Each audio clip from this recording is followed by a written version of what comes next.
2 பேரும் ஹீரோ ஆயிட்டாங்க.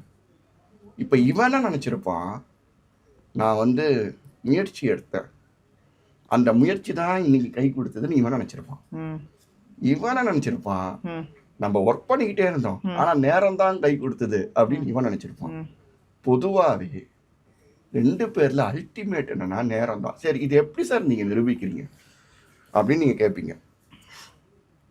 யாராவது டெத்தை ட்ரை பண்ணுறாங்களா? யோசிச்சு பாருங்க.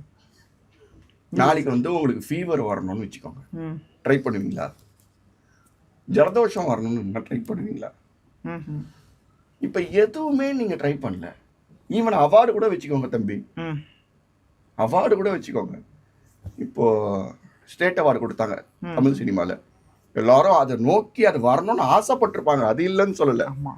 பட் அதுக்கு ட்ரை பண்ணியிருப்பாங்களா? கண்டிப்பாக. ஏன்னா ஸ்டேட் அவார்ட்லாம் வந்து 10 வருஷத்துக்கு முன்னாடி ஆசைப்பட்டால் தான் 10 வருஷம் கழிச்சு கிடைக்கும். ஆனால் அது கிடைக்கும்னு அவங்களால இழுக்க முடியுமா? அட்ராக்ட் பண்ண முடியாது.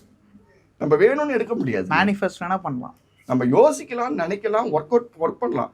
மேனிஃபெஸ்ட் கூட நம்மளுக்கு அந்த விதி, அதாவது விதியின் மதி எதுங்கிற மாதிரி, அந்த மதி வந்து உங்களுக்கு ஆளுமை நல்லா இருந்தால் தான் விதி நல்லா பேசும்.